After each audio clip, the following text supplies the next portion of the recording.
Good morning students. So last lecture में हमने chemical properties को स्टार्ट किया था और उसमें से metal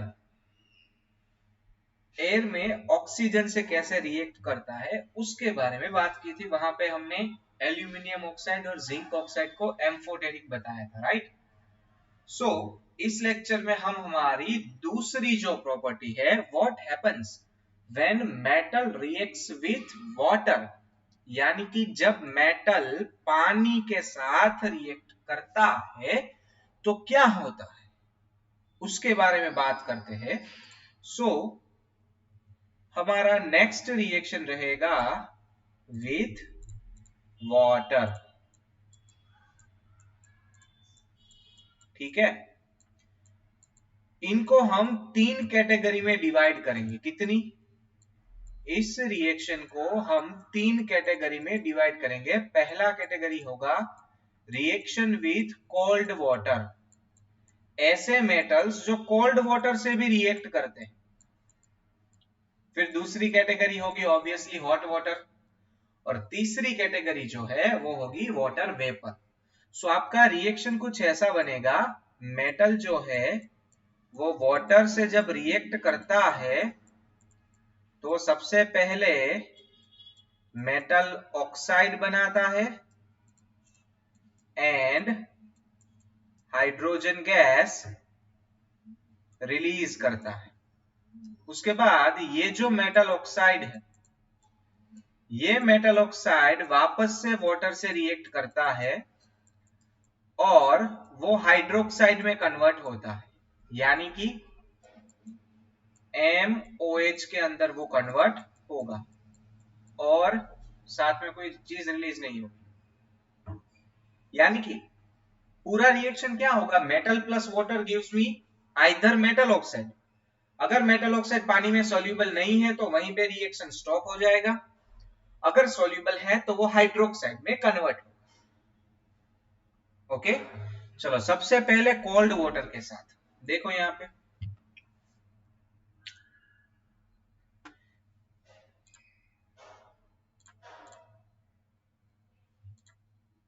metal reacts with water and produce metal oxide in hydrogen gas, जैसा कि मैंने बताया स्टेप नंबर 1 आपको, राइट।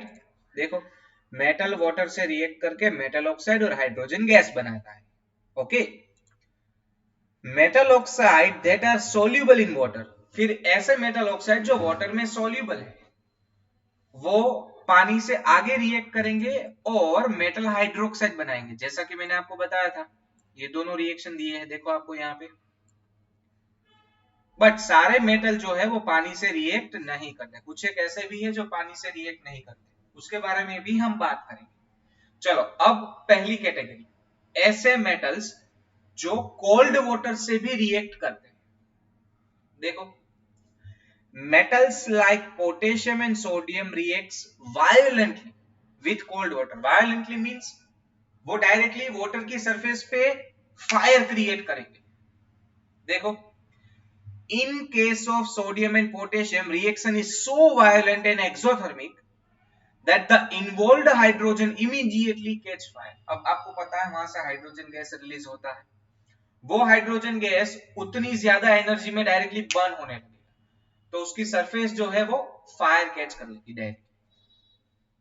दैट्स व्हाई सबसे ज्यादा विगोरस रिएक्शन किसका होगा, पोटेशियम एंड सोडियम का। जब पोटेशियम H2O से रिएक्ट करता है वो K2O बनाता है और हाइड्रोजन गैस रिलीज करता है, और वो K2O वापस से H2O से रिएक्ट करके KOH बनाएगा और साथ में हाइड्रोजन गैस रिलीज करेगा।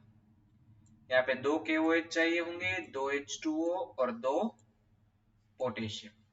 देखो, 2 potassium 2 potassium 4 hydrogen, 2 + 2 4 hydrogen and 2 oxygen for 2 oxygen. वैसे ही सेम चीज सोडियम रिएक्ट करता है। सोडियम जो है वो पानी से रिएक्ट करके आपको सेम तरीके से NaOH देगा और हाइड्रोजन गैस रिलीज करेगा। अब आपको पता है ये बहुत ही वायलेंट रिएक्शन है, दैट्स वाई यहाँ पे साथ में बहुत ही ज्यादा अमाउंट में एनर्जी या फिर आप हीट लिख सकते हो रिलीज होगी, जो कि हाइड्रोजन को बर्न करेगी और water surface directly fire catch कर लेगा, यानी कि वो जलने लगेगा पानी। क्लियर हुआ? तो सबसे ज्यादा वायलेंट, सबसे ज्यादा विगोरस रिएक्शन यानी कि सबसे ज्यादा रिएक्टिव कौन हुआ? Potassium and sodium.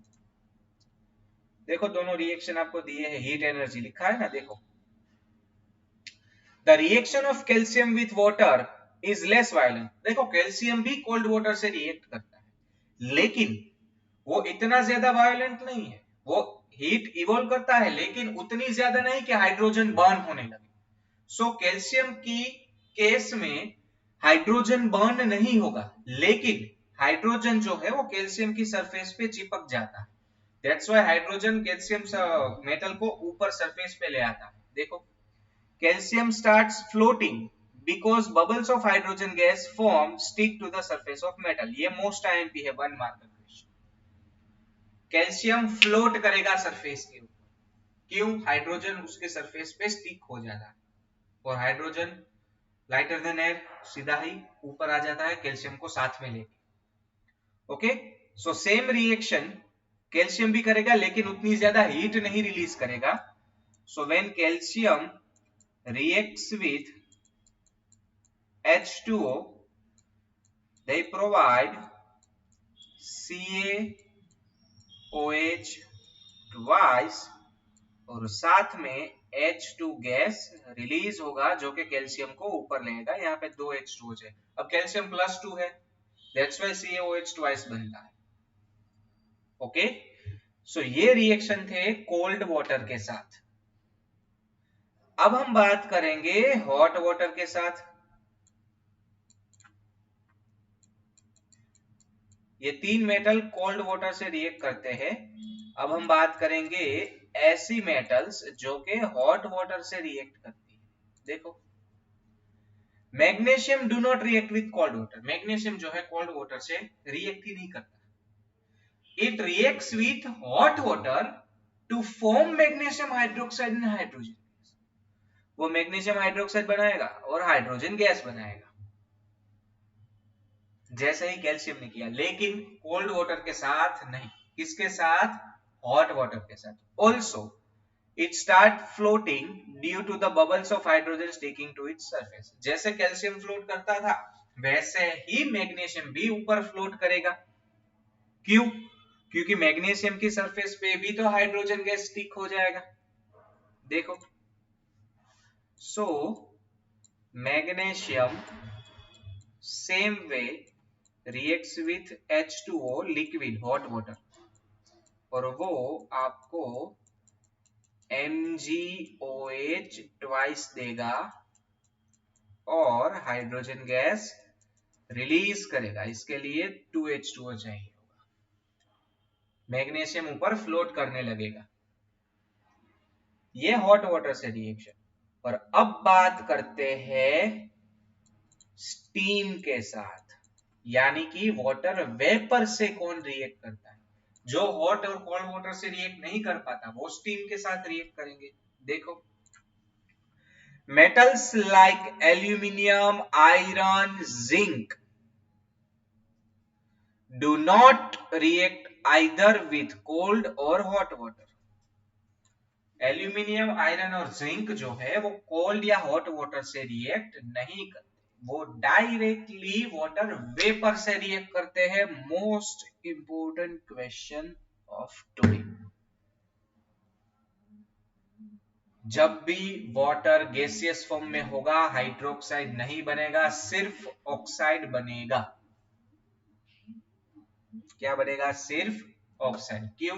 क्योंकि एल्यूमिनियम ऑक्साइड और आयरन ऑक्साइड पानी में सॉल्यूबल नहीं है, दैट्स व्हाई। जबकि जिंक ऑक्साइड है तो वो तो हाइड्रोक्साइड बना देगा।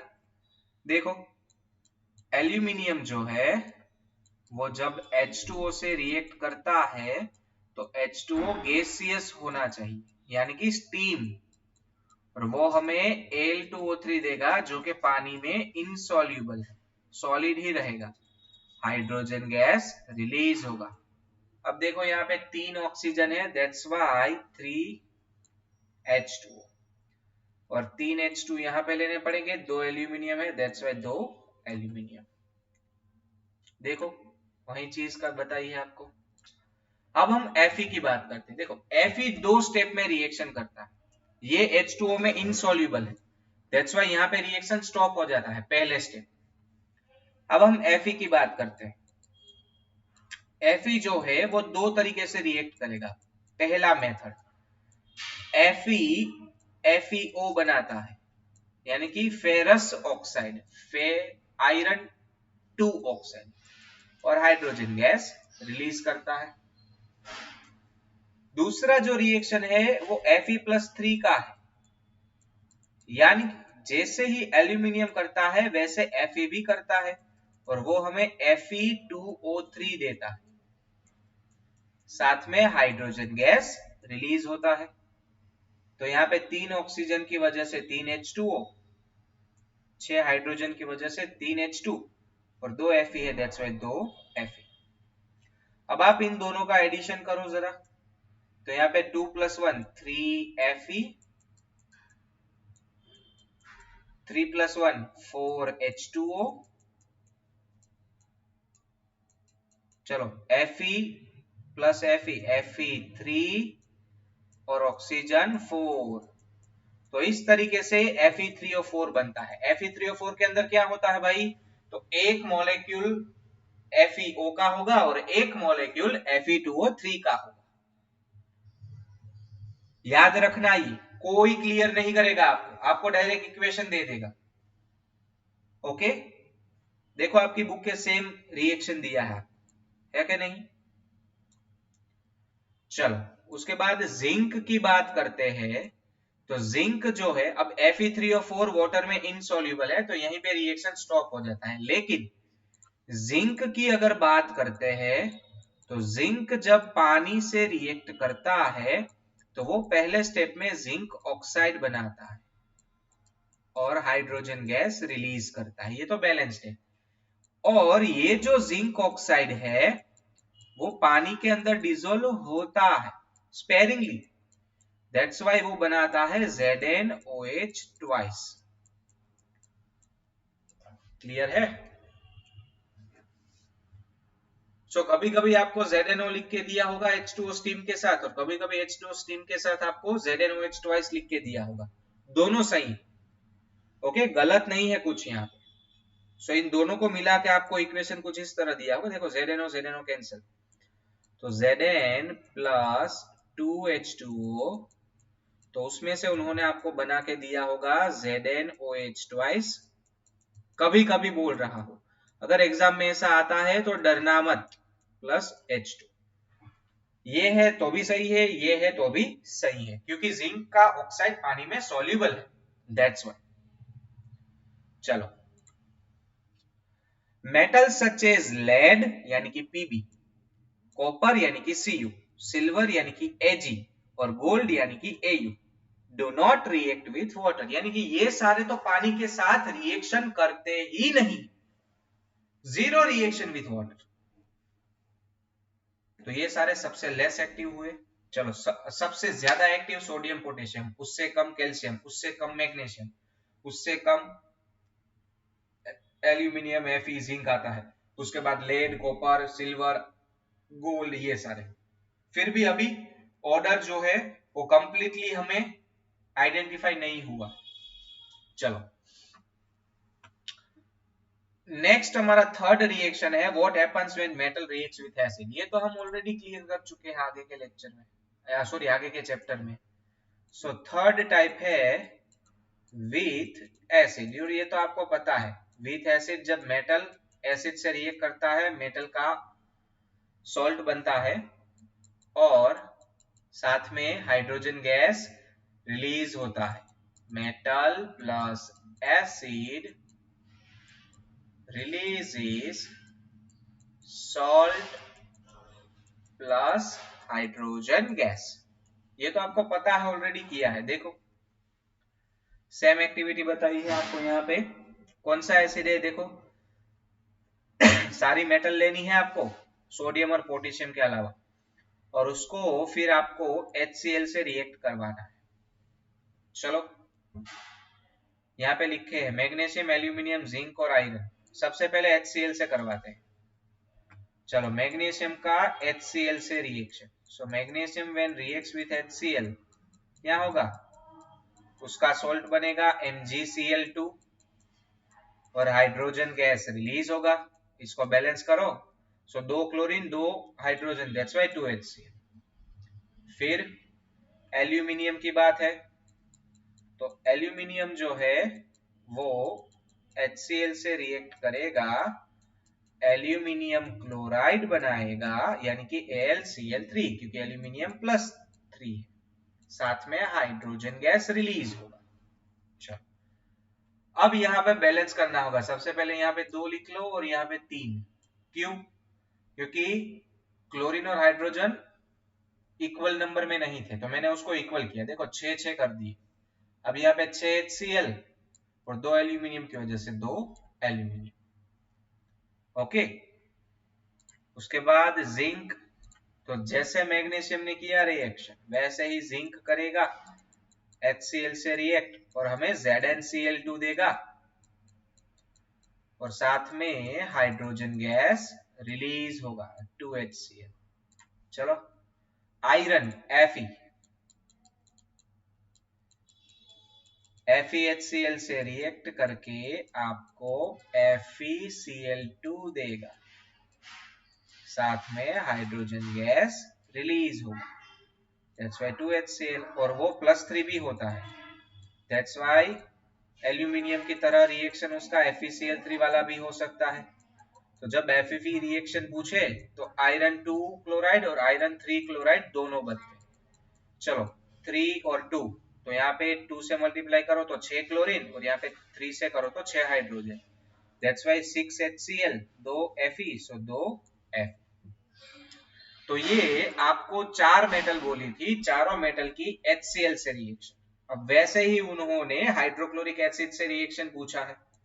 चलो सो पहले HCl से लिखा रिएक्शन, अब हम H2SO4 से उसका रिएक्शन लिखते हैं। चलो तो सबसे पहले जब मैग्नीशियम H2SO4 से रिएक्ट करता है तब हमें उसमें से मैग्नीशियम सल्फेट मिलता है, उसका सॉल्ट, और हाइड्रोजन गैस रिलीज होता है। ये तो बैलेंस्ड है। फिर अगर एल्यूमिनियम की बात करें तो जब एल्यूमिनियम H2SO4 से रिएक्ट करेगा उसमें से Al2SO4 थ्राइस, क्योंकि SO4 +-2 है और एल्यूमिनियम +3 है, सो क्रॉस मल्टीप्लाई होगा और एल्यूमिनियम सल्फेट बनेगा, हाइड्रोजन गैस रिलीज होगा। अब इसको भी बैलेंस करना पड़ेगा, 2 हाइड्रोजन 3 सल्फेट, कैसे करोगे बैलेंस? 2 एल्यूमिनियम है सबसे पहले, तो 2 एल्यूमिनियम, 2 हाइड्रोजन है, 2 हाइड्रोजन, सल्फेट पहले बैलेंस करो, तो देखो 3 सल्फेट 3 सल्फेट और 3H2। क्लियर हुआ? अब बात करते हैं जिंक के बारे में। तो जिंक जो है वो भी MgSO4 की तरह ZnSO4 बनाएगा और साथ में हाइड्रोजन गैस रिलीज करेगा।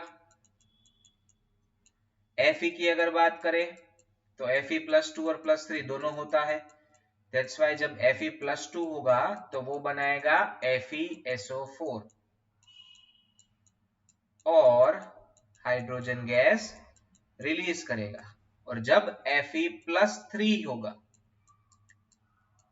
यानी कि एल्यूमिनियम की तरह वो Fe2SO4 थ्राइस बनाएगा। यहाँ पे Fe +3 है, Fe2SO4 थ्राइस और हाइड्रोजन गैस रिलीज होगा। चलो सो 2 Fe है 2 Fe, 3 SO4, सो 3 SO4, 6 हाइड्रोजन 6 हाइड्रोजन। तो ये हो गई H2SO4 से रिएक्शन। ये तो ऑलरेडी हमने किया है, बस प्रैक्टिस के लिए मैंने अभी करवाया। अब सब में डिफरेंस क्या होगा? तो हर किसी मेटल का हाइड्रोजन रिलीज करने का रेट अलग अलग होगा, उसके हिसाब से उसकी एक्टिविटी हम सेट करेंगे। देखो, hydrogen gas is not evolve when reacted with nitric acid, ये मोस्ट इंपोर्टेंट लाइन है। जब नाइट्रिक एसिड से रिएक्ट करवाते हो हाइड्रोजन गैस रिलीज नहीं होता, क्योंकि because HNO3 is strong oxidising agent, और वो H2 को H2O में कन्वर्ट कर देता है। दैट्स व्हाई वहां पे जब भी आपने HNO3 लिया है तब हाइड्रोजन गैस रिलीज नहीं होता, H2O रिलीज होता है, और HNO3 खुद रिड्यूस होता है, और उसमें से उसकी कॉन्सेंट्रेशन के हिसाब से N2O, NO या फिर NO2 बनता है। ओके, लेकिन लेकिन हम बहुत ही डाइल्यूट HNO3 लेते हैं तो मैग्नीशियम और मैंगनीज हमें हाइड्रोजन गैस देंगे, वेरी डाइल्यूट HNO3 के साथ। ओके, चलो, सो जैसा मैंने बताया था हाइड्रोजन इवॉल्व होने का रेट सब में अलग अलग होगा। That's why the rate of formation of bubbles of hydrogen gas was the fastest in the case of magnesium. ये सारी रिएक्शन एक्सोथर्मिक है, यानी कि एनर्जी रिलीज हो। रिएक्टिविटी ऑर्डर क्या बनेगा? मैग्नीशियम सबसे ज्यादा हाइड्रोजन देगा, उससे कम एल्यूमिनियम, उससे कम जिंक, और सबसे कम Fe। कॉपर की अगर बात करें तो कॉपर जो है वो कोई बबल देता ही नहीं। क्यों? क्योंकि कॉपर डाइल्यूट HCl से रिएक्ट नहीं करता। ये 1 मार्कर क्वेश्चन है, most IMP. Copper dilute HCl से रिएक्ट नहीं करता। अब देखो, आपको यहाँ पे एक्वा रिजिया के बारे में बताया है। एक्वा रिजिया रॉयल वाटर के नाम से भी जाना जाता है। एक्वा रिजिया का दूसरा नाम है रॉयल वाटर, कुछ नहीं है, 75% कॉन्सेंट्रेटेड HCl एंड 1 पार्ट यानी कि 25% concentrated HNO3। देखो, freshly prepared mixture of concentrated hydrochloric acid and concentrated nitric acid in ratio 3:1। 3:1 का मतलब होता है 75% HCl है concentrated और 25% HNO3 है concentrated। 3:1, 3 पार्ट HCl के, 1 पार्ट HNO3। ये एक्वा रिजिया रॉयल वाटर करता क्या है? दुनिया की कोई भी मेटल इसके अंदर डिसॉल्व हो जाएगी। देखो, it can dissolve gold even though दोनों में से कोई भी एसिड अकेला उसके साथ रिएक्शन नहीं करता, गोल्ड को भी वो डिसॉल्व कर देता है। Aqua regia is highly corrosive fuming liquid, यानी कि उसमें से कंटिन्यूअसली फ्यूम निकलते रहते हैं, वो कोरोसिव है, आप उसको मेटल के कंटेनर में तो रख भी नहीं सकते। It is one of the fewest reagent जो गोल्ड और प्लेटिनम को डिसॉल्व कर सकते हैं। सबसे ज्यादा जो कोई नॉन रिएक्टिव मेटल है गोल्ड एंड प्लेटिनम, वो भी एक्वा रिजिया में डिसॉल्व हो जाते हैं। ये उसकी खासियत, खास बात उसकी। चलो, तो ये हुआ आपका मेटल का एसिड के साथ रिएक्शन। अब हम बात करेंगे सब्स्टिट्यूशन रिएक्शन की। आप पढ़ चुके हो substitution reaction. What is substitution reaction? तो हमें सामने सामने सॉरी डिस्प्लेसमेंट रिएक्शन, सब्स्टिट्यूशन दूसरा नाम हो जाएगा उसका, डिस्प्लेसमेंट रिएक्शन पहले चैप्टर में पढ़े थे। जब ज्यादा एक्टिव मेटल कम एक्टिव मेटल के सॉल्यूशन से उसको बाहर निकाल देगा, राइट?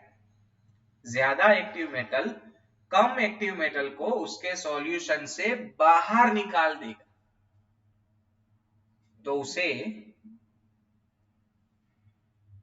एक्टिविटी सीरीज के नाम से जाना जाएगा। जब हम सारे मेटल के बारे में ऐसी चीजें फाइंड आउट कर लेंगे तब। देखो, यहां पे आपको एक पर्टिकुलर एक्सपेरिमेंट दिया है। चलो, ये कॉपर सल्फेट का सॉल्यूशन है और उसके अंदर आयरन नेल डाला है, और यहाँ पे आयरन सल्फेट का सॉल्यूशन है और यहाँ पे कॉपर वायर डाला है। चलो, दोनों रिएक्शन लिखते हैं। कॉपर सल्फेट के सॉल्यूशन में आपने डाला है आयरन नेल, क्या होगा? और फिर आपने कॉपर के वायर को डाला आयरन सल्फेट के सॉल्यूशन में, FeSO4।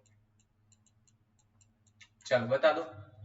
अब Fe जो है वो कॉपर से ज्यादा रिएक्टिव है, तो ज्यादा रिएक्टिव मेटल कम को डिस्प्लेस कर सकती है, यानी कि यहां पे हो जाएगा FeSO4 और कॉपर जो है वो रिलीज हो जाएगा एज ए मेटल। क्यों? Fe ज्यादा रिएक्टिव था, जो ज्यादा रिएक्टिव वो नेगेटिव पार्ट के साथ रहेगा, बस इतना याद रखना। जो जो ज्यादा रिएक्टिव वो नेगेटिव आयन से जुड़ जाएगा। अब यहां पे देखो कौन ज्यादा रिएक्टिव है, Fe, तो यहाँ पे कोई रिएक्शन ही नहीं होगा। क्यों? जो ज्यादा रिएक्टिव है वो तो ऑलरेडी जुड़ा हुआ है। समझ में आया? देखो, the reactive metals can displace less reactive metal from their compound in the solution or molten form, जैसा कि मैंने आपको बताया। अब हमने कैसी कैसी रिएक्शन देखी, तो हमने ऑक्सीजन के साथ, पानी के साथ, एसिड के साथ रिएक्शन देखी, लेकिन वहां पे सारी मेटल रिएक्ट नहीं करती थी और हम एक प्रॉपर कंक्लूजन पे नहीं आए थे कि कौन ज्यादा रिएक्टिव कौन कम रिएक्टिव। सबसे पहले इसका कॉमन रिएक्शन, मेटल ए ज्यादा रिएक्टिव है, वो बी मेटल के सॉल्ट सॉल्यूशन से रिएक्ट करता है और हमें ए का सॉल्ट सॉल्यूशन देगा और मेटल बी को डिस्प्लेस करेगा। Okay, Which metal, copper or iron, is more reactive? Iron is more reactive than copper. चलो, अब आपको यहाँ पे रिएक्टिविटी सीरीज दिया है, ये सबसे ज्यादा जरूरी चीज है, रिएक्टिविटी सीरीज। चलो, सबसे पहले ये सीरीज आपको याद रखना है। कैसे याद रखोगे? क ना का, मगन अली जीना, FePbH, CuHgAg, Au, तीन तीन का पेयर बना लो। पहले 6 तो ऐसे याद रह जाएंगे, क ना का, मगन अली जीना, FePbH, CuHgAg, Au। पोटेशियम सबसे ज्यादा रिएक्टिव, गोल्ड सबसे कम रिएक्टिव। हो गया? The reactivity series is the list of the metal arranged in the order of their decreasing activities.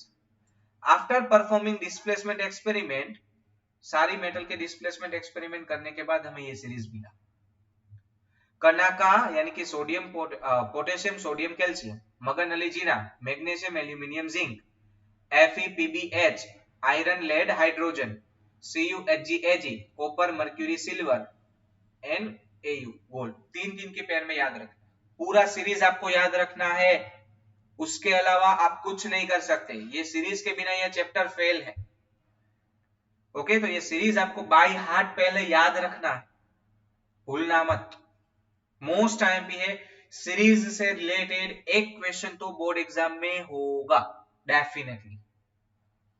चलो, अब कुछ एक क्वेश्चन है बहुत ही इजी। चलो, Why is sodium kept in the kerosene oil? क्योंकि वो बहुत ही ज्यादा रिएक्टिव है और अगर वो एयर के कांटेक्ट में आता है तो वो बहुत ही वायलेंट रिएक्शन करता है और डायरेक्टली बर्न होने लगता है। दैट्स वाई उसको एयर के कांटेक्ट में बचाने के लिए हम केरोसिन ऑयल में रखते हैं। फिर आयरन की स्टीम के साथ रिएक्शन, वो Fe3O4 वाले मैंने मोस्ट टाइम भी बोली थी, याद है? आयरन की स्टीम के साथ रिएक्शन, देखो ये रहा, ये वाला दूसरा वाला रिएक्शन, ये आपको उसके आंसर में लिखना है। ओके, चलो, उसके बाद कैल्शियम और पोटेशियम वाटर के साथ, तो ये भी हमने किया था, देखो यहीं पे दिया है, कैल्शियम और पोटेशियम वाटर के साथ, तो ये रहा कैल्शियम वाटर के साथ यहाँ पे, और ये सब लिखना है, फ्लोट करेगा और ये सब, ये सारी चीजें आपको लिखनी है इतनी। और पोटेशियम की बात करें तो उसके लिए इतना लिखना है। ओके, ये सारी चीजें लिखनी है आपको यहां से। चलो, उसके बाद नेक्स्ट क्वेश्चन, यहाँ पे आपको एक टेबल दिया है और कुछ एक क्वेश्चन बता है, which is the most reactive metal. चलो, जो सबके साथ रिएक्शन करेगी वो सबसे ज्यादा रिएक्टिव होगी। देखो, ए जो है वो आयरन से रिएक्शन नहीं करता लेकिन कॉपर से करता है। अब पहले इन चारों में से सबसे ज्यादा रिएक्टिव कौन? आयरन, कॉपर, जिंक या फिर सिल्वर। तो सबसे ज्यादा जिंक रिएक्टिव, उससे कम आयरन, उससे कम कॉपर और उससे कम सिल्वर, तो ये पहले नंबर पे होगा, ये दूसरे नंबर पे, फिर कॉपर तीसरे नंबर पे, और सिल्वर जो है वो फोर्थ नंबर पे। चलो, यानी कि जो जिंक के साथ रिएक्शन करेगा वो सबसे ज्यादा रिएक्टिव करता है, कोई नहीं। तो फिर आयरन देखो, तो सबसे ज्यादा रिएक्टिव कौन हुआ? बी। क्यों? वो आयरन के साथ रिएक्शन करता है, यानी कि आयरन से वो ज्यादा रिएक्टिव हुआ। चलो second question, what do you observe if B is added to copper sulphate? B को अगर कॉपर सल्फेट में डालोगे तो रिएक्शन करेगा। बी को अगर कॉपर सल्फेट में डाला तो वो रिएक्शन करेगा, क्योंकि वो आयरन से रिएक्ट करता है, तो उससे तो कॉपर कम रिएक्टिव। उसके बाद एक्टिविटी, चलो सबसे ज्यादा बी रिएक्टिव है, फिर ए रिएक्टिव होगा। क्यों? क्योंकि वो कॉपर के साथ रिएक्शन करता है, लेकिन जिंक आयरन या दोनों से नहीं करता। उसके बाद जो सिल्वर से रिएक्शन करेगा तो बी ए सी, और लास्ट में डी। बी सबसे ज्यादा रिएक्टिव, उससे कम ए रिएक्टिव, उससे कम सी रिएक्टिव, उससे कम डी। ऐसे क्वेश्चन मोस्ट आईएमपी है, एग्जाम में पूछे जाएंगे, तो प्रिपेयर करने हैं आपको definitely. Which gas is produced when dilute hydrochloric acid is added to reactive metal? Hydrogen gas. और आयरन के साथ उसका H2SO4 का रिएक्शन लिखना है, तो वो तो हमने लिखा, +2 और +3 दोनों वाला। ओके, तो वो आपको लिखना है। देखो मैंने आपको यहाँ पे लिखवाया था, दिखा था, ये रहा, ये दोनों आपको लिखने हैं। What would you observe when zinc is added to the iron sulfate? जब आपने FeSO4 में जिंक डाला तो ZnSO4 बन गया और आयरन वहां से बाहर निकल जाए, सिंपल। ओके, चलो, so that would be all for this lecture. Next lecture में हम मेटल और नॉन मेटल एक दूसरे से कैसे रिएक्ट करते हैं उसके बारे में बात करेंगे। ओके, चलो, तो मिलते हैं नेक्स्ट लेक्चर में। Thank you so much.